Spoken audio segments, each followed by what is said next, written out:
Tuesday, December 3rd. Pardon me, I've been a little bit under the weather, but welcome back to Damon Bruce Plus. And we're streaming on Matt Maiocco's channel for the first time ever. Matt Maiocco, the Cobra. It's been so long since we've had a chance to talk. You're a busy man, especially during football season, so I'm glad we had a little time to get together. Tell everyone about your new YouTube enterprise, man. I think everyone's so used to seeing you on TV and listening to the podcast. They might not know you're on the tube now too. I am on YouTube. I started it, I think, right at the beginning of training camp, or maybe a little bit into training camp. And so it's interesting. I mean, I'm learning. I started off. I mean, it was pretty rough, and it still is pretty rough. I don't have the production value that you have. I don't have a logo like you have. And I just noticed that you have like the dinosaur kicking over the, what is that?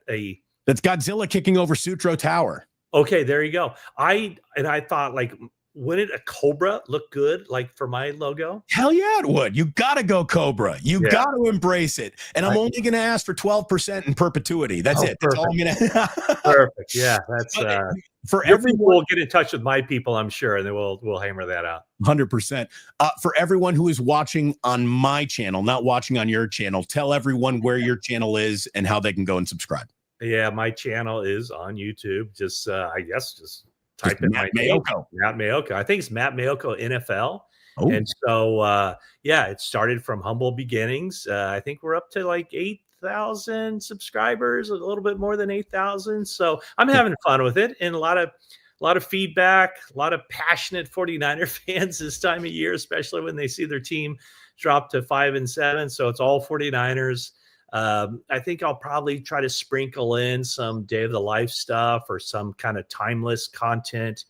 One of the things I did a while back was just kind of talking about how in this job, when you're a reporter, you can't be a fan, because there's times where you're going to have to write stuff that impacts the team in a negative way.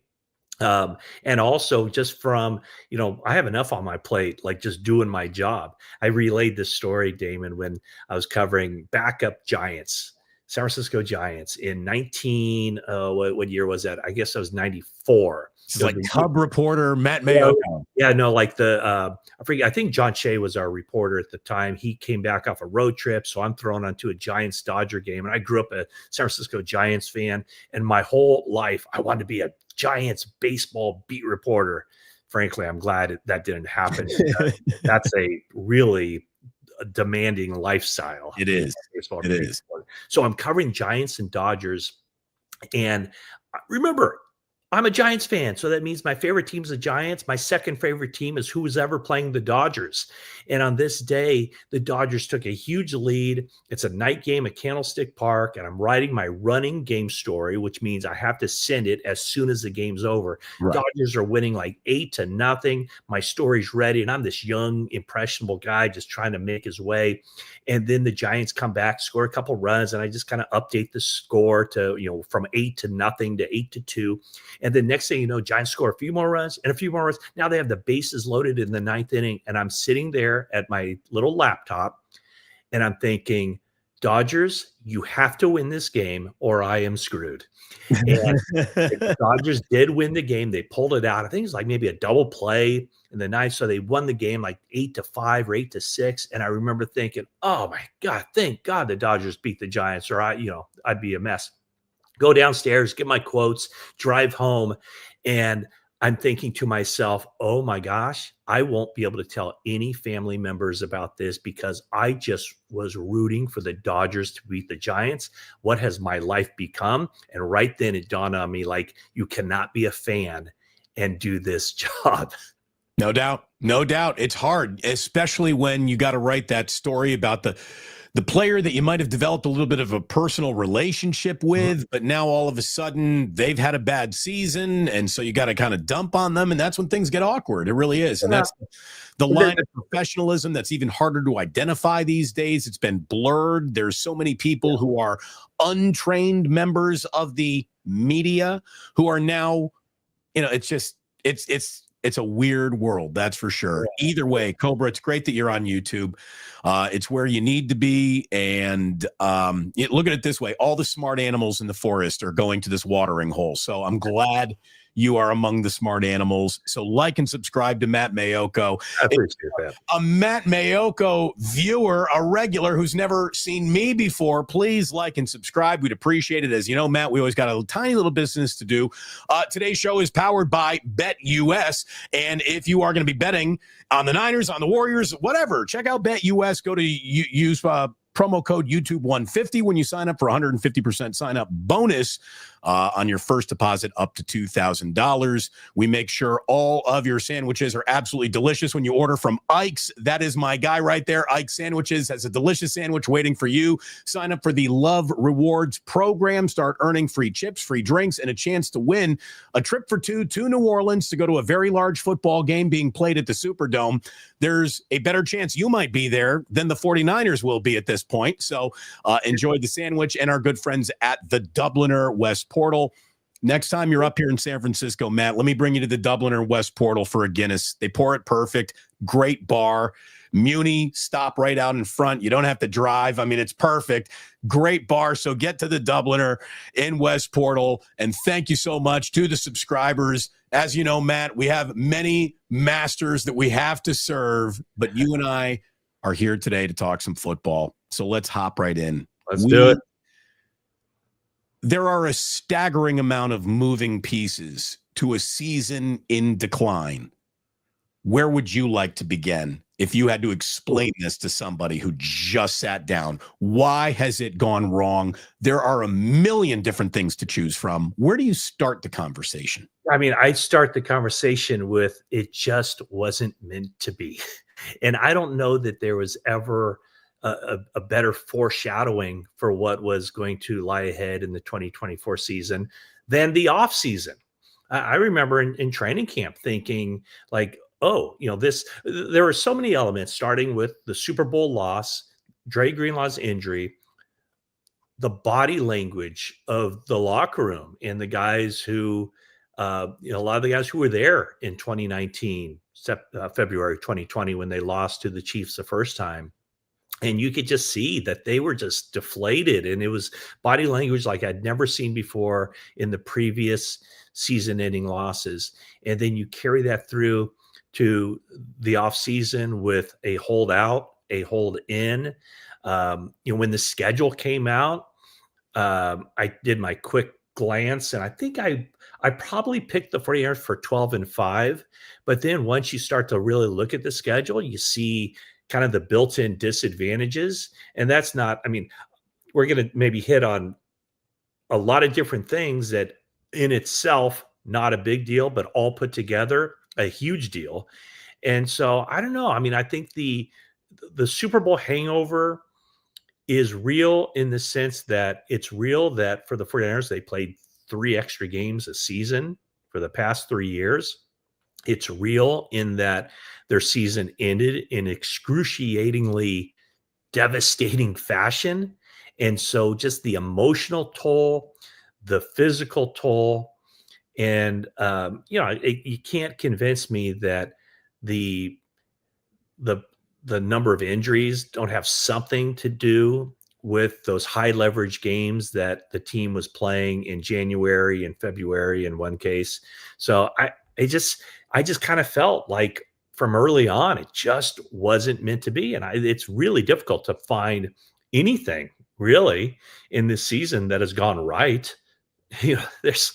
There's some, young players who have shown that, yeah, they're going to be players in the future. They're going to have a part of this team. But, you look at all the big name guys, Deebo Samuel, one touchdown, Christian McCaffrey, no touchdowns. Brandon Ayuk wasn't playing well after he got his big contract, started to come on. He's out for the season.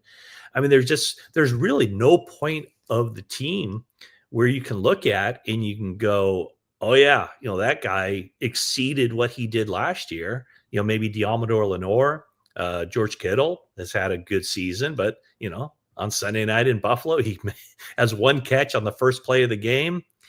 doesn't have a catch the rest of the game. And when I asked him about it, he said, no explanation. And that might be the biggest explanation right there, is just there's really, at the same time, there's all kinds of explanations for what happened. And at the same time, there's really no explanation for what happened. There's a whole bunch that you can see, you can look at, you can measure it, and you can point to that. And then there's just I think, if I could steal from Mike Silver, vibes. Yeah. Like whatever that is. Like there is something to that too. And the vibes have been off since day one. And everyone thought, as this team so often has, would course correct for the second half.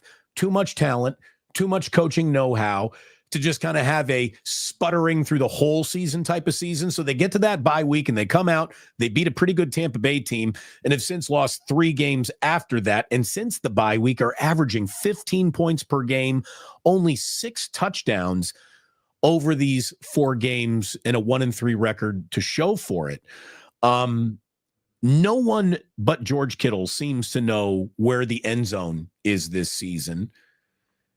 Why have they had such a hard time then getting him the football in these crucial, got to have him games where you just think that Shanahan could dial up, at least 15 targets for George Kittle?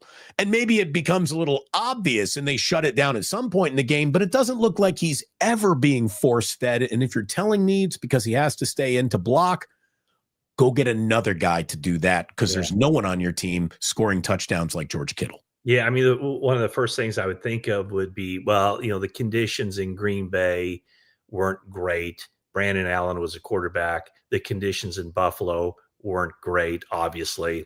But the other team scored 38 points and scored 35 points. I asked Shanahan. Dawson Knox was targeted. Yes. Big plays. Yeah.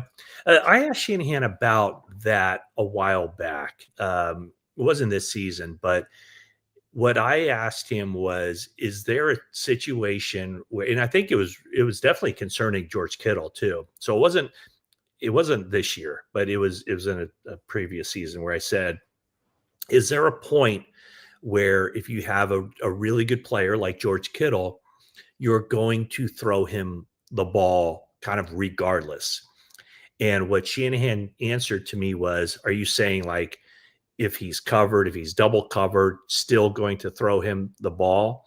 And I said, yeah, that's exactly what I'm asking. And he goes, no. In other words, he has his system. And I mean, obviously the ball's in the hands of the quarterback and he can do whatever he wants with it, but he's going to feel the wrath later. But their system is designed in a way so that, what the defense is, in essence, kind of changes the play call. I mean, all the guys are running the same routes that they normally would be, with adjustments made to what the defense does. But the play, the defense and what they're doing often dictates where the ball goes.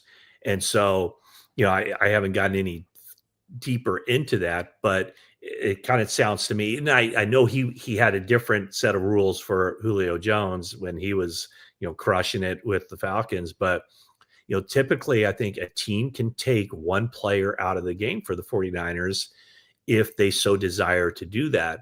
What's been the bright spot for the 49ers is the teams haven't been able to do that, because if you double, Kittle, you're leaving Debo or Brandon Ayuk or Christian McCaffrey available to make plays. If you do the same for McCaffrey, you're leaving Kittle open. If you do that for Samuel, you're doing so. There's always that's why I think the 49ers need, all their skill guys. And frankly, even without Brandon Ayuk for the second half of the season, even without Christian McCaffrey for almost the full year, I think they still have enough offensive players so that it's still kind of, it's perplexing to me why the offense hasn't put points on the board. They've moved the ball. They probably still rank top 5 in the league. I haven't checked the stats after the Buffalo game. That obviously wasn't a great offensive performance from the passing game, but they ran the ball well. They're still a top 5 offense when it comes to yards produced, but they can't score. The red zone stuff is use the word again, perplexing, because last year they were the best in the league in the red zone. This year, they're among the worst in the league in the red zone. But then you look at it and you go, well, last year's team had Christian McCaffrey. He scored 21 touchdowns. He didn't score any this year. Last year's team had Brandon Ayuk, who scored touchdowns, not much this year. Last year's team had Deebo Samuel, scored a lot of touchdowns, one this year. So there are reasons when you look at the individuals and the lack of production this year compared to last year. I got questions about the running back room. We'll get to that in a second, but let's start where, all roads lead to Shanahan. This is his operation.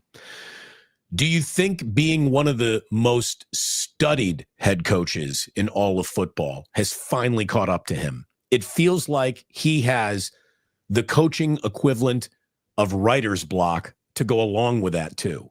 It's an off year for him.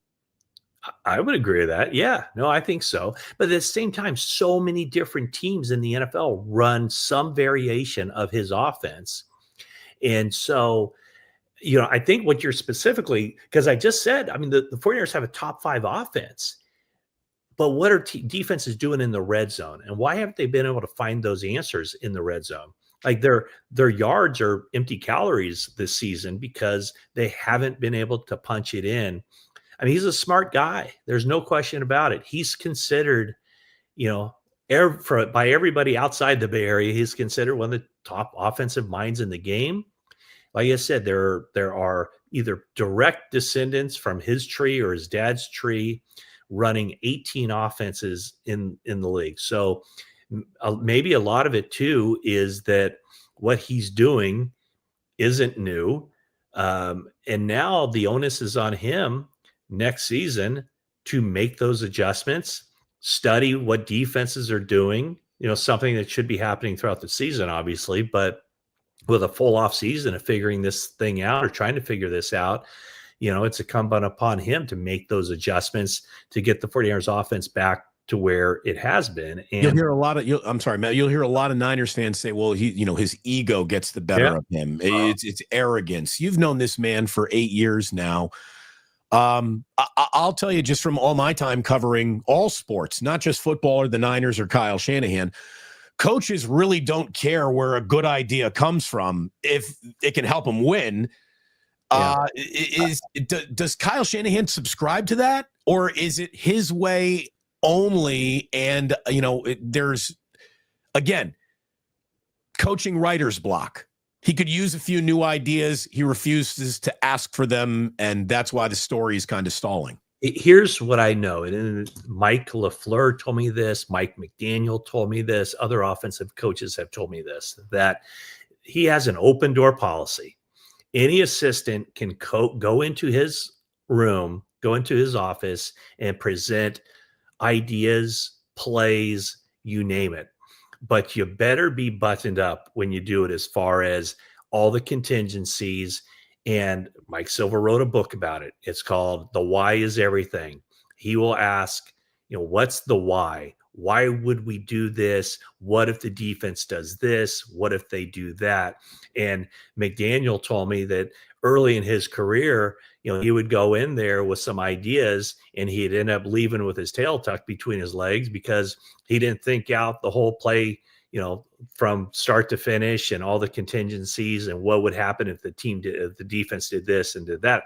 And he said he finally got to the point where he got to the point where he had to really be smart in how he approached it, to not just throw stuff against the wall, but to be able to answer every question that Shanahan had. And he goes, once I started doing that, all my plays, or a good portion of them, boom, they're in the game plan as far as, why this play will work against the upcoming opponent. So as I understand it, he's very open to new ideas and new concepts, but anyone who presents those ideas and those concepts, they have to know what they're talking about, and they have to be able to have the answers. They have to be able to answer the whys. Sorensen and Brandon Staley obviously have not turned into the defensive think tank that they were brought in to be. Do you think either is back next season? My guess Well, boy, it's a tough one. I wouldn't think Brandon Staley would be. I would think that there would be a defensive coordinator job for him somewhere. I At this point, it's kind of tough to figure that part of it out. So much, goes on behind the scenes, and Shanahan is, he's asking questions. He knows what the game plan is going in to these games. That's where kind of the disconnect was last year. There were a lot of times where Shanahan disagreed with what Steve Wilkes' plan was. And there were times when like last minute changes were made either by John Lynch or Kyle Shanahan to the defensive game plan. This year, even though things don't look good at all, Shanahan seems to like the process. Does that mean that Nick Sorensen is back for a second season? I wouldn't go that far, because I think that, the guy that Shanahan wanted, number one, maybe behind Bill Belichick, but Belichick wasn't going to take that job. But I'd say the guy that he wanted most was Jeff Ulbrich. Yeah. Those two had worked together. I know they both have a deep appreciation for each other. One of the last times I talked to Ulbrich, he told me that Kyle Shanahan's the smartest football mind he's ever been around. And so there were just stuff that didn't make it work.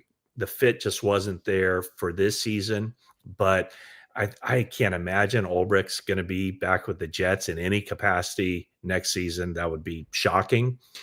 So he would be available to pick and choose what options he has available. And I would think that if he had the ability or the opportunity to come back to the Bay Area and coach for the 49ers, that'd be something that he'd be willing to do. So that would be the one guy that I would kind of keep an eye on as far as how it relates to Nick Sorensen.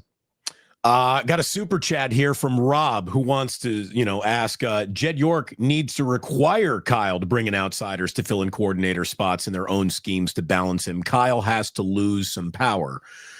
I mean, that's certainly not the way you would pitch it to him, but taking something off of Shanahan's plate seems to be do you think Kyle might even welcome that at this point?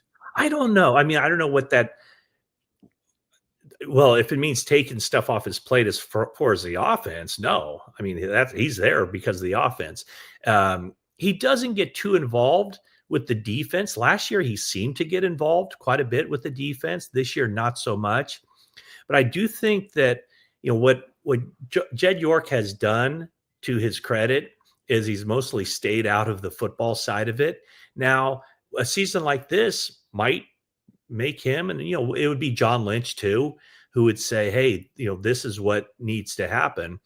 But, I don't think people were complaining that Shanahan wasn't a good coach or there was too much on his plate. And for the past 5 seasons, when they made it to the Final Four, and I know 49ers, fans have a higher standard. The standard is you win the Super Bowl or you finish last place. There's no gray area. But, right. Besides the Kansas City Chiefs, I don't think there's another team in the league that made it, to the Final Four for the past 5 years. So, you want to be close to give yourself a chance, but when you're close, you need to kick the door down. And that's where they failed. They haven't been able to kick the door down and add a 6th Lombardi to their trophy case.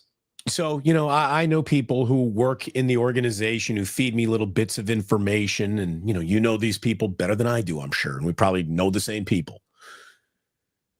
The one thing that I know implicitly is that Jed York is happy with Kyle Shanahan as his coach. He sees the big picture while fans are, only zooming in on the failures of this season. He still sees the big picture. He sees the 2 Super Bowl appearances. He sees the NFC title games, and Jed York is happy with that. He and Shanahan also get along, is what I've heard, which was the opposite of he and Harbaugh. So that's got to go into the bucket as well. I don't think there's any scenario like they could literally lose out from here where Shanahan's job is in jeopardy or anything like that. But I've been talking about this with Larry Krueger, who just thinks that there's an element to Shanahan this year that looks like he might not be long for the job. Now, I think he's got millions of reasons, of course, to come back, but maybe are you detecting burnout with him? Shanahan, I'm going to sound like my grandmother here, Matt. His color is off. His color is funny. He doesn't even look the same. That's what my grandmother would always say. His color is funny. His color is funny. He does not. He's aged like a president in these 8 years. He truly has. And I don't think he's smiled once this year. I haven't seen him even crack a sly smile once this year. It doesn't look like he's having much fun. Yeah. Why would he be having fun? Who around the 49ers is having fun?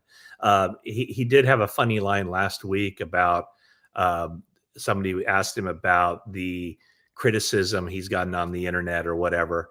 And he said he only checks out the internet for movie reviews, rap battles, and funny things that animals do.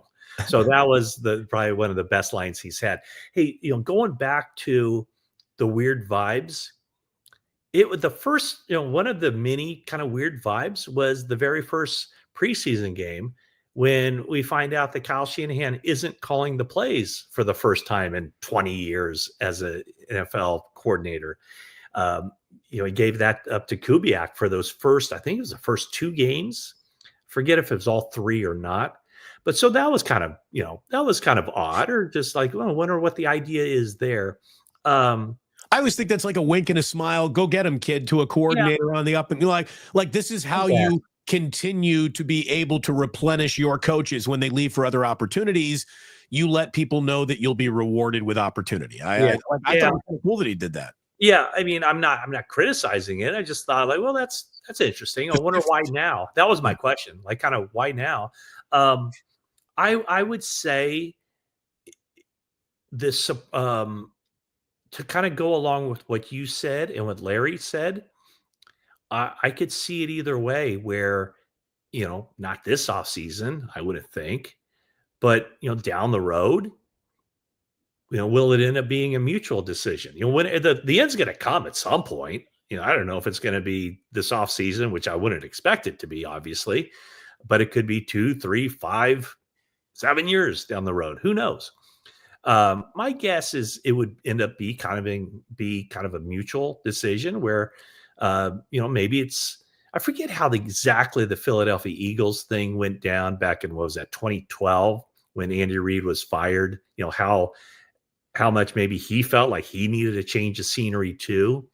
Remember when Andy Reid couldn't, he was the guy who was the horrible game manager. He couldn't win the big one. He could only get the team so far. He was going to screw it up somehow. Yep. And then he needed, whether he needed a change of scenery or not, it happened. And it wasn't, hey, sit out a year and remake yourself. It was immediately taking a job with the Kansas City Chiefs. And then, Andy Reid was still, winning a lot of games. He cranked out a lot of wins before Patrick Mahomes got drafted. He did, absolutely. And then Patrick Mahomes comes along and he goes from being a really nice coach who could take the team so far, and then they would lose to being being a first ballot Hall of Fame coach who now cannot lose Super Bowls. Right. So, I mean, I just wonder where Shanahan is, and if that might not be the same avenue where, down the road. I don't think the Super Bowl window has closed. I don't know how you feel about it. I think their best chance obviously was last year. I mean, you'd be stupid to say their best chance wasn't last year because they made it to the Super Bowl. They not only had 1 lead in the fourth quarter, they had 2 leads in the fourth quarter, and then they had the lead in overtime. They're the first team in the history of professional football that's ever lost when they've taken 2 leads in the fourth quarter and 1 lead in overtime. So I don't know. You can't tell me that he can't win a Super Bowl because 49ers defense makes 1 fourth down stop, they win the Super Bowl. But Jimmy Garoppolo connects on 1 more pass. They've won a Super Bowl with that team. I mean, there's always things, and you can always point back to, well, he should have done this to give them a bigger lead. All that stuff is legitimate. It's logical, but you can't tell me that, he's incapable of winning a Super Bowl or the game has passed him by or whatever else. I still think that next year, if you look at, the nucleus of the team back, yep, they're another year older, no question about it. But, they still might go, regardless of how this season turns out, they still probably will go into the 2025 season as the favorite in the NFC West. Yeah. It's amazing to see them fall all the way, though, to sole possession of last place in the most ho-hum NFC West we've seen in years. Yeah. And I think that just, compounds the frustrating season that the 49ers are in right now. And just on that, Damon, I mean, what would the process, or what would the thinking be about the 49ers, even if they had lost these 2 blowout games, but if they had won the games that they simply should have? The game against the Rams, the game against the Cardinals, the game a couple of weeks ago against Seattle. So that would make them 8-4, right? If they just won those 3 games, so they'd be 8-4. We would all be looking at it like, it's a little bit of a fraudulent 8-4, considering they just got their butts handed to them in Green Bay and but you'll take it. But they take it, and we'd also be saying, but these are the 49ers. They got that pedigree. When the playoffs roll around, they're gonna be the team that nobody wants to play. And now here we are going, they're horrible. And they might be the worst team in the NFL. Yeah, there's some really bad teams. Both of the New York teams are really bad. But man, the 49ers have gotten blown out the last 2 weeks and don't look good. Yeah, they've lost by a combined 53 points in their 2 cold weather games, and it has not gone well. Another super comes in from Rob saying, if they make Purdy play out the final year of his rookie contract, do they bring in a veteran to challenge Purdy in 2025? I'm reluctant to pay Brock. What do you think the right number is for Brock Purdy? Well, that's a great question. I guess probably 50 million. That would probably be my 50 million per year. That would put him, Dak Prescott is 60 million. The thinking was, what I'd been hearing was that if Dak Prescott played that through this season without a contract and he made it through healthy, which he didn't with the Cowboys, good thing he signed that contract, but he might be the first 60. Well, he's already the highest paid player in the game, but he'd be maybe a $65 million a year quarterback. For Purdy, he's the guy. I don't think there's any question. He's the guy. I mean, 49ers have been trying since Steve Young, I guess, to find a franchise quarterback, a guy who's going to be there for the long term. Jeff Garcia made some Pro Bowls, 3 in a row. But yeah, Purdy's the guy. And right now he's having a middle of the pack NFL starting quarterback season. But guess what, folks? Middle of the pack quarterbacks make a boatload of money. If you're talking 32 starting quarterbacks, if you're in that 14 to 17 range or 13 to 18, you're still making tons and tons of money. So my guess is, maybe a little bit in excess of 50 million. They're not going to make him play out the final year of the contract. That wouldn't be the way to go. They owe him. He's been playing. I think he's the 86th highest paid quarterback in the NFL this season. One of the lowest paid. It really is. One of the lowest paid players on the team. Yeah. Nick Zakel is making more than him. He's officially given it the office. He has. He deserves a raise. But, you talk about Super Bowl windows remaining open. And the great opportunity they had with what's amazing is the Niners, in the blink of an eye, went from most Pro Bowlers in all of football and the most talent in all of football and an offense that scared everybody to death to this. Mm-hmm. And it didn't even take a year. And that's how quickly things can change in sports. Really, it's incredible to see how in the wrong direction it's all gone. Yeah, and Damon, but look at those Pro Bowl guys. They're a reason, like, they haven't been on the field. Like, I can't think. You're right. But I guess I'm thinking of just too much through the prism of what Debo used to be, what he is now, what McCaffrey was last year due to injuries. He hasn't been this year, and how quickly everything can change. And what was amazing to me is that the reemergence of Christian McCaffrey made this team forget that they actually had the NFL's leading rusher on their own team. Yeah. And this is like, if everyone's got Kyle Shanahan complaints, my number one Shanahan complaint is that he gets so fixated on one guy, he can't see behind him. And I think that he probably burnt McCaffrey's wick all the way down to the nub before last year's Super Bowl. It's why McCaffrey didn't have a particularly good Super Bowl. And Jordan Mason might have been capable of giving you some production last year that was similar to this year. And, I'm talking about 5 yards a carry, which is a really nice measuring stick for any young running back in football. And now McCaffrey's hurt, and you think, oh, well, Jordan Mason's going to get an opportunity to reestablish himself. Unfortunately, he gets hurt with a high ankle sprain. They're both now on IR.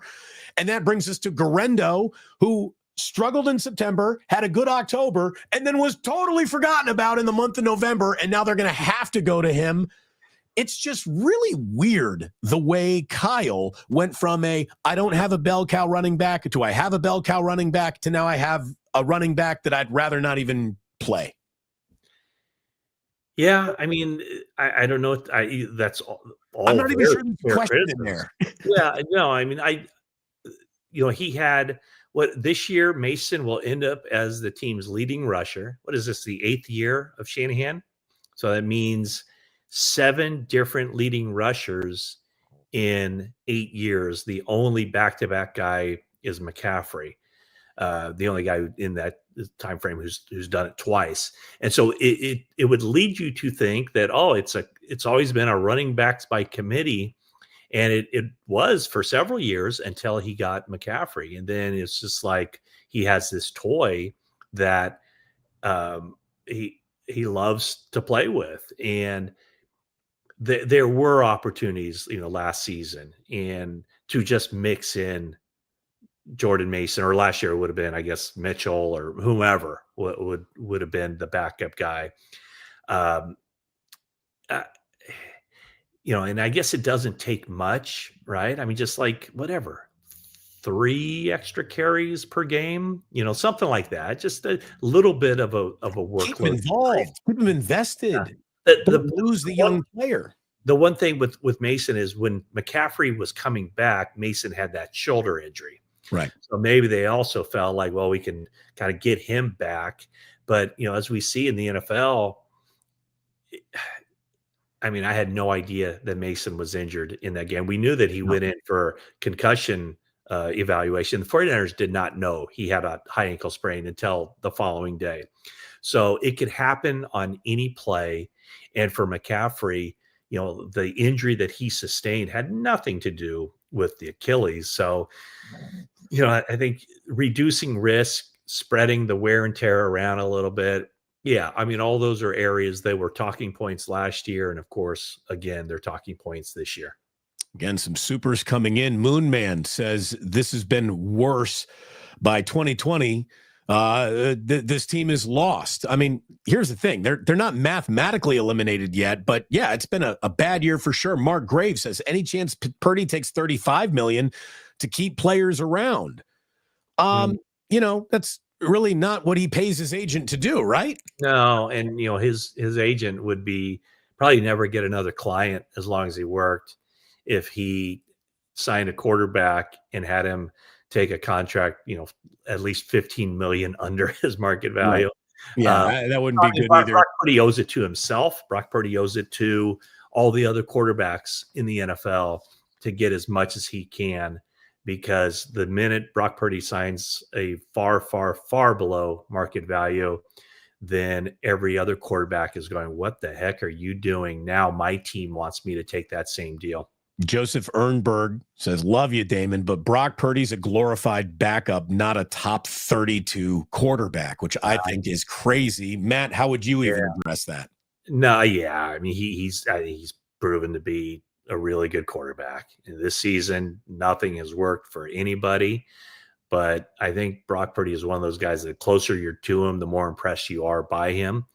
And even in this down year, it's not a bad season. A lot of stuff have been working against the 49ers. Their vibe's been off, all this stuff, no mojo. I mean, you got tragedy in the locker room now. Tragedy with Trent Williams and what he and his family have gone through, and Charvarius Ward. And it's just, Yeah. Sometimes it ain't your year. And that's the way this one feels. Like Debo, though, really does feel like the sole embodiment of all that is wrong with the Niners. When Debo's going right, the Niners are a monster. And when Debo's going wrong, they're less than that. And it feels like he has just vanished from being a difference maker this entire season. Do you think he's even back on the team next year, Matt? Well, you know what? I don't see why he wouldn't be. And because his salary is so low, they redid his contract. I think it would cost them more to get rid of him at this point, but he's back. I mean, here would be the thinking, he's back. And like I said, his base salary isn't much. He would be entering the final year of his contract. And what do we know about guys on the final years of their contract? I love a walk year. I always love a walk year for a player. They show up in great shape. They know they're playing for their next contract. And so I would think, I don't know what the avenue, you wouldn't cut Deebo Samuel because it hurts you on the salary cap. What would a team give you in return for Deebo Samuel? And if you trade him, I think it hurts you on the salary cap as well. Like, I don't even know if you could get a sixth for him the way that he's been playing this year. Yeah. And I'm just trying to think what, I don't have those numbers off the top of my head, but I just think it costs the 49ers way more for him to be off the team than it is for him to be on the team.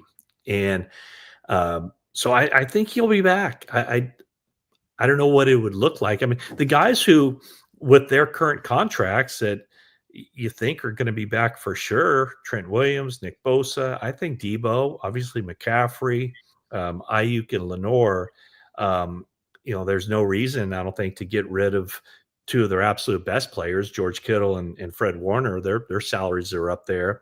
Two guys that I have extreme question marks about, Javon Hargrave and Kyle Juszczyk. And we didn't even talk, I just mentioned Warner's name. I mean, here's a guy that, their best defensive player, and he's been playing with a broken ankle. A broken ankle that has not appeared on the injury report. I think the 49ers should be fined millions or at least repay my gambling debts, because there's a lot of weeks I'm laying off on the Niners that I known Fred Warner had a broken ankle. Shit. It seems like they kind of fibbed their way through that one a little. So are you saying that you deserve the $1 million?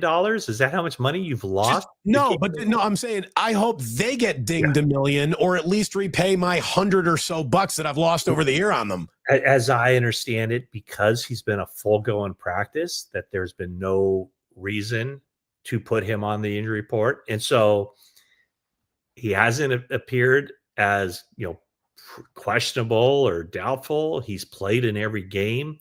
The first couple of weeks after that injury, they were listing him as limited in practice and so on and so forth. But since then, it's my understanding he's been a full go in practice. So I guess that's the loophole. He gets the tough guy award, that's for sure. Rob again comes in with another $6 super chat going in the ganja jar. You got a ganja jar, Matt? I always keep all my tips in the ganja jar. Don't have the ganja. Okay. My top priority is draft is edge rush. Bosa needs a solid bookend. He needs to get back to being physical. Rob, I'll agree with you. And our next super chat comes from Wild Wabbit, who says, love you guys. Thank you very much. Since Bosa went out, the defense has been horrible. The 49ers don't usually win when Williams does not play. What's the plan for him the rest of the season? And let's talk about this defensive line. With Nick Bosa, they were underperforming. Without Nick Bosa, they're not even on the field. Yeah, I mean, I don't think they had one pressure or something like that against the Buffalo Bills. No, I would agree. Edge rusher is, a lot of people talk about the offensive line. Frankly, call me in the minority. I don't think the offensive line is the reason that they've struggled. Could it be better? Of course it could be. Right. But I think bigger fish to fry. They have bigger fish to fry. I think actually, Trent Williams, when he's out there, we know he's fine. Colton McKivitz has been one of the better right tackles in the NFL. Is he great? No. But can you win with him? Absolutely. And then Dominic Pooney has had a great rookie year, right? So you'll have to figure out some stuff, I think, on just making the pieces fit. But no, I think the defensive line, a couple of years ago, 3 years ago now, right? They drafted Drake Jackson, thinking that he would be the great bookend. Been injured. Hasn't done much. Even when he's been healthy, hasn't done much. He had that 3-sack game the opening week last year. Haven't seen him since. Haven't seen him since. And out for the season with the injury. The defensive line, which has been where the 49ers tried to build it, they had a great defensive line. Well, when D Ford was healthy in 2019, that was a great defensive line with Buckner and Armstead in the middle and their prime. Bosa's a rookie. D Ford, when he was healthy, he was out there. So that to me is the biggest area, because I think the defensive backfield has improved over what it's been. And so if they can get more pressure on the quarterback, of course, there's 31 other teams looking to do the same thing. But I mean, my guess would be, with that mid first round pick that they're going to be getting here in the 2025 NFL draft, all things being equal, edge rusher is where they have to hit on. By the way, maybe the only bright spot coming out of that Buffalo game is the emergence of Ben Barch. Who the hell's this guy? Let's play more. Let's play that guy more. And honestly, he might be the starter. He might be a starter in 2025 because Aaron Banks, who he filled in for, is a free agent. He'll hit the open market. Some team's going to pay him. The 49ers won't. And so, Ben Barch is kind of like the placeholder right now, I think, when you think about left guard. And then, if they get a Dominic Pooney in the 3rd or 4th round, then, they upgrade. But would not shock me at all if Ben Barch is in the starting lineup next season. He hasn't played enough for anyone to be rendering definitive final verdicts of what his career is going to look like. He just got here. And obviously his year was, it started on the weirdest note ever when he was shot in broad daylight at Union Square. But Ricky Pearsall looks like he is trending to be another first-round bust for John Lynch than he is a real NFL player. I don't know if Ricky Pearsall is going to be an answer at all. I do this thing at NBC Sports Bay Area every Tuesday called 49ers Overreactions. And so it's basically fans, it's reactions and overreactions. And one of the reactions this week was basically what you just said right there. And a couple things. I will say this. Before the draft, I might have written this story the day before the draft or the day of the draft, but an NFL personnel guy who I know very well, actually, he's not affiliated with a team right now, but still is very much involved in the draft process. I asked him, what do you think the 49ers are going to do at number 31? He said, keep an eye on this wide receiver. His name, Lad McConkey. And I thought, oh, that's interesting. And he told me why. He told me the exact reasons why he thought McConkey.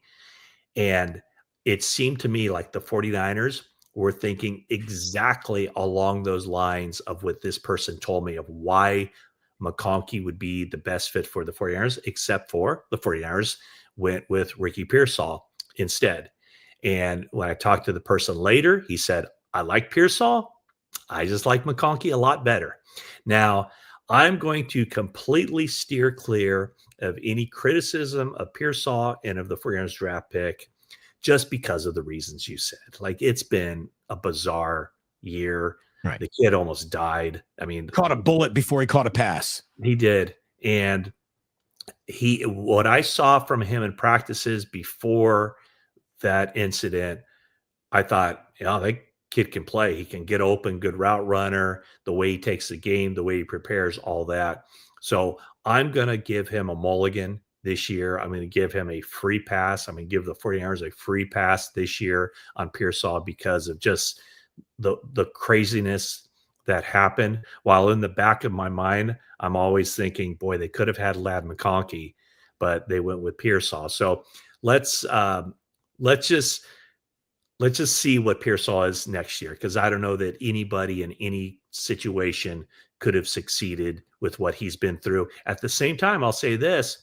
He got off to a really good start. First game was okay. Second game, scored in Tampa, right? Yeah. I mean, he looked good and then points, but then the last 3 games, and again, Brandon Allen, weather, whatever you want to say, but even before that, the Seattle game, 3 games a lot of snaps. I think it's 105 snaps that he's played the last 3 games.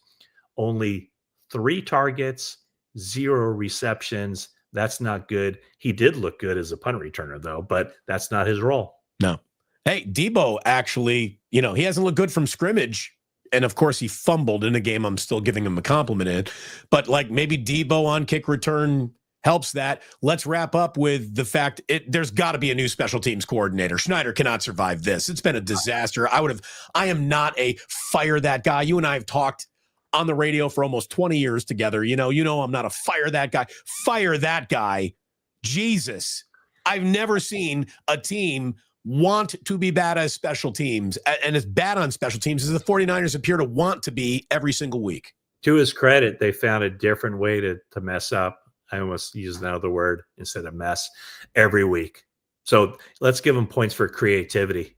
If creativity matters, we have I would Pablo think Picasso of special teams. Brian Schneider might be a great special teams coach. He might, have had the resume and everything else. But yeah, at some point you just have to say, let's try something different. They did it a couple of years ago. Kyle Shanahan fired his buddy, Hightower, and brought in Brian Schneider, and that simply hasn't worked out. And I don't know what the solution is. I mean, a couple of years ago, they went out in free agency and signed a couple special teams guys, George Odom and Oren Burks. So I would say that they need to do the same thing. They need to look at the special teams failures, and they have been absolute failures in every imaginable way. We don't even have time to list all of it. Running lanes, everything. Yeah. It's all bad. So I think we agree that some change is coming, not only the change that has to come with every offseason, but there's going to be some internal change and some recalculations and refiguring out of what goes on. I really feel like this team just needs a new set of eyes. I don't even know who those eyes belong to yet, Matt. Mm-hmm. But if you could choose a new set of eyes to be put on a subject without even naming who the new set of eyes belong to, where do you think the new set of eyes is needed the most? Is it in personnel? Is it on draft day? Is it on offense? Is it on defense? That's a really good question. They lost Adam Peters, but then they had what looks like, I guess Ricky Pearsall being a draft, but it's a good draft. It's a good draft. And like I say, I mean, we'll see what Ricky Pearsall turns out to be. But right now, I mean, Renardo Green, Dominic Pooney, Malik Mustafa. I love Mustafa. All those guys look good. If they need, boy, that's a good question, because I don't think it's coming on offense. I mean, there might, because, I would agree. Shanahan's stubborn. He thinks he knows his stuff, and he knows that he knows his stuff. I guess if the new set of eyes is a new defensive coordinator, that would make sense. The new set of eyes this year was Brandon Staley with, in a not a consultant, but in a supporting role for Nick Sorensen. And I don't know what Brandon Staley does, honestly, behind the scenes. He's assistant head coach. He works with the defense. Here would be my new set of eyes. I think the new set of eyes, although Shanahan knows defense really well too, it would be to do what maybe the Packers are doing with Robert Saleh, and that's bringing in a defensive coach to help the offense. In other words, hey, this is what teams are going to try to do to you defensively. So here's the defensive game plan that you're going to face. And maybe if we want to get specific, here's what teams are going to do to you defensively in the red zone. And now, Kyle, it's up to you to figure out ways to beat it. But these are your vulnerabilities on offense. These are what teams are going to attack against your offense. And now there's the blueprint. And now figure out a way to beat it. That would be the new set of eyes. Again, one more from Rob, who wants to know, is Matt a fan of Ike sandwiches? I'm so glad that question was asked, because you were talking about Ike sandwiches, and I was going to butt in, but you had a few more reads. Ike has opened a new shop in New Orleans. I think Yes. it's new. Yes. Yeah.